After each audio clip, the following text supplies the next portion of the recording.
In this video, I'll be showing you how to enable microphone on Android phone. It's a very simple method, so if you find this video helpful, be sure to drop a like and subscribe. Anyways, getting into it, it's very simple to go ahead and do this. Let's say your microphone isn't working on a certain application, but that could literally just be because it doesn't have permissions. So what you want to do is go over to your settings application, scroll down, and then towards the bottom, you're going to see apps as one of the options. So go ahead and click on that. Now, you want to go ahead and find whichever application the microphone isn't working in. So we can just go ahead and scroll through different things. And let's say I wanted, microphone permission for something like Instagram. All I have to do is go ahead and click on it. Then I'm going to see permissions as one of the options. Now it shows allowed notification, like allowed permissions, which is notifications right now, and not allowed. But not allowed is microphone. So what I want to do is click microphone, and then I want to switch it to allow only while using the application.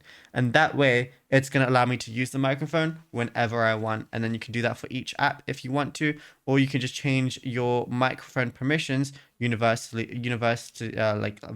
as well. And yeah, it's as simple as that. Now, if you found this video helpful, be sure to drop a like and subscribe.